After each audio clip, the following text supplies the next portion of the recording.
doesn't have a working mic. So anyway, this is Redstone University. A build I've been working on. It is showing a few fundamental things of Redstone and a few Redstone contraptions that I am particularly impressed by. And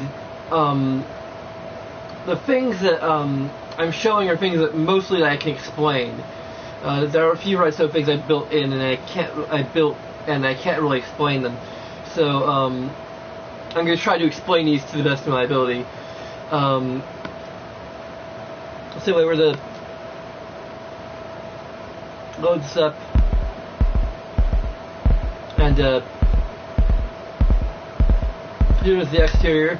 I'm not going to explain the lighthouse. I think I have a credit for who built the lighthouse. You can see his video. Yeah, it's the Creeper Stash built that, so just look it up. There's these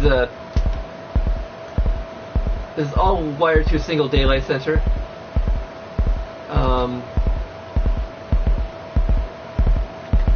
There's my car, and here is a sputtering engine. I'll probably go ahead and show what this is. It's a bunch of blocks hooked up to a clock, which I'll show off how that works later. How clocks work anyway. I think I'll also shut it off. They're all like set to bass drum, I think.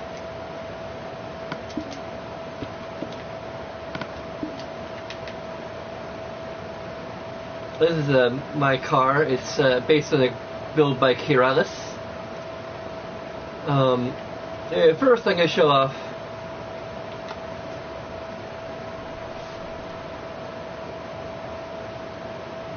there we go.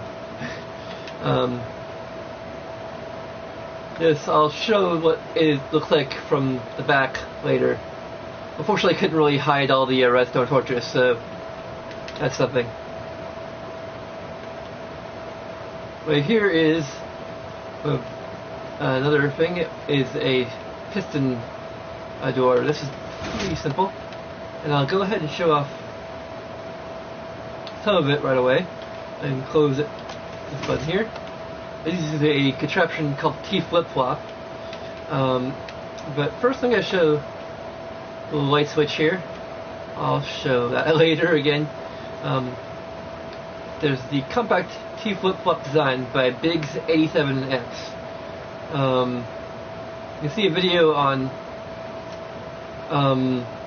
how to build it, but it's fairly simple. I mean, just look at this layout here. It's kind of straightforward. It can be modified a little bit.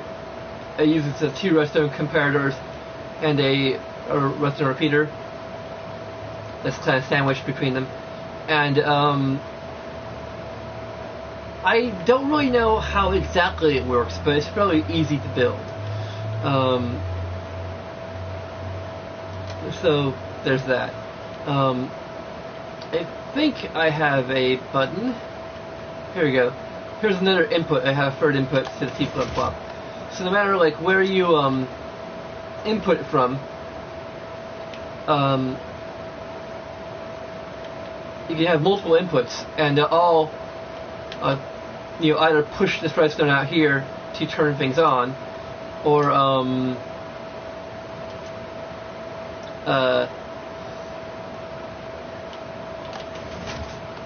push it out.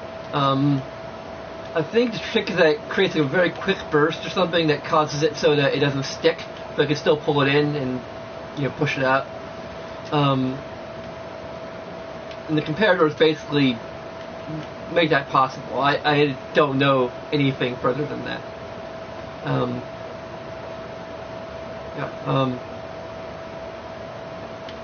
Anyway, we're going to show more of what's downstairs later. But here you can see the redstone over here, and it goes to a point in the wall. Now, how's that possible? Like, doesn't the redstone need to go through to send a signal? Well, here's a little trick you can do for redstone repeater, and I'm going to demonstrate that a little bit. Okay, see, there's a redstone repeater going into the wall there, so you can hide the actual circuitry behind a wall. So here we have probably one of the most simple logic gates, which is the NOT gate or inverter. Basically, when you have a normal, what's nice about this is when you have a normal lever, the down state is on, which is, for most light switches, that doesn't make any sense unless like you have two inputs, and then inevitably one of the inputs is going to be wonky. But usually up is on, at least where I'm from. But you can use a NOT gate to basically fix this, and it can also have other applications as well. You just add a redstone torch to the back of it, and now you flip it up and it's on, and you can use it for, here we're using a NOT gate and a repeater. Now I think what I'm going to show next is how sending signals through a block. Now here you can see that if you put a redstone torch, or it's any input really, the redstone torch represents any input in this case. You can put a redstone powered object next to this block, and it will be powered. But if you're doing redstone dust between the block and the input, it's not going to power the redstone dust. It'll power like a redstone lamp through a block, but it won't really power anything there.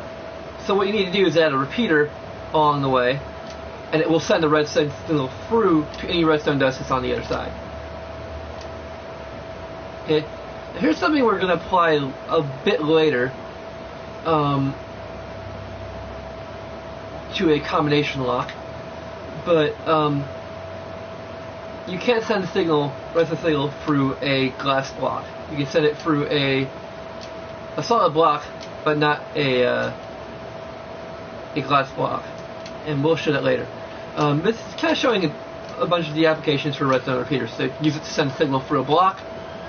You can also use it to, the main thing you use it for, or one of the main things you'll use redstone repeaters for, is extending signals. Now, normally a signal can go up to, at least if it's a flat surface, you can extend it up to 15 blocks. But any further than that, it's not going to reach anything, unless you add a repeater, which will, I believe, extend it another 15 blocks. I don't have enough, it'll be taking up too much room to show it going any further. Now here is an example of a clock, and I'll go ahead and show this off. This is a basic clock. I saw it in a video, I don't know who made it,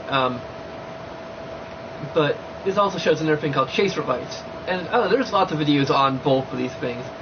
This is a particular clock design which I've used fairly frequently. It's a very small one, and it may be a little too fast for some people.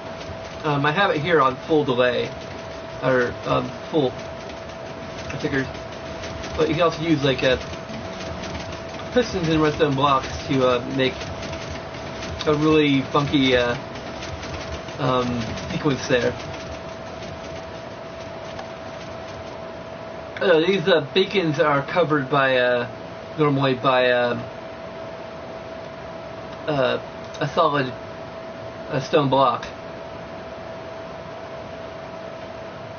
and they're uncovered by pistons, sticky pistons. But anyway, I'm gonna backtrack my way eventually to the other logic gates. This is basically how the outdoor piston works. This is a very basic design, but when we don't have two pistons that are on top of each other, you need to have a extra block there, and you can send a signal up, and it will power both pistons. And you have this as the input. You turn it off, and it deactivates the pistons and opens your door. These are the logic gates, so I'll get to those later. I think the last Okay, the last couple things I'll show before going on to the other logic gates. This is a signal, a way of blocking a signal. You have a piston, a sticky piston, and you have a block here. Now, when I pull it out, you see there's a bit of redstone dust down there. But when I do that, it blocks the signal. Now, here's something. Now that we have half slabs, there's interesting things you can do with that to cover a signal that's going underneath. That's coming from like underneath like a floor or whatever. You can use a half slab, or if you need to have like a. It can be useful for like several things. Like if you need to have a signal going, and you need it to like, you can use like both of these are basically useful. If you don't want a signal to go in a particular way, you can to prevent like say, two signals from crossing over. You can use a solid block to block the signal from going a particular way. You can use a half block if you don't want it to be blocked, but you need to be covered somehow.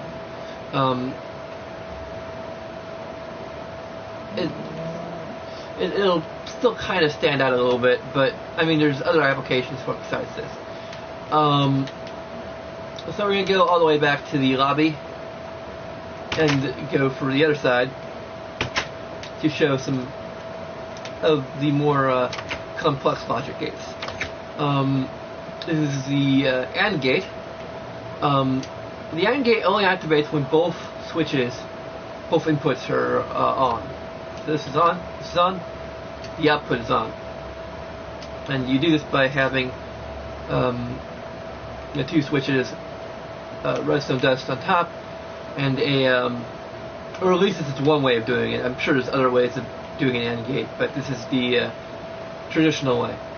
You have a redstone torch in the middle, which goes to your output. And you have an AND gate, which is the opposite of an AND gate, where you basically can have, if one of these is on, it will turn it on.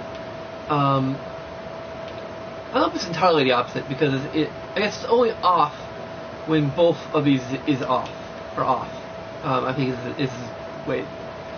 So they're both off, so this is off. But one is on, it's on. Now this is very similar to another gate.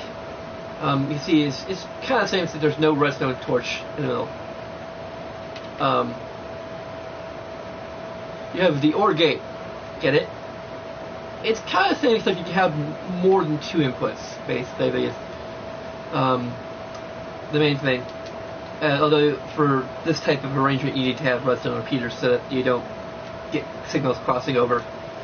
That's another way to keep signals from crossing over, actually, is using a repeater. So anyway, that's basically kind of the same thing as an AND gate, except you can put more than, if any of these is on, if all of them are on, the output is on. But it will turn off until all of them are off. Here is another variation which combines with a NOT gate. So if you're bothered by on switches, not the on state being down, then you can use this arrangement, which basically is redstone torches, forming a NOT gate, and then this.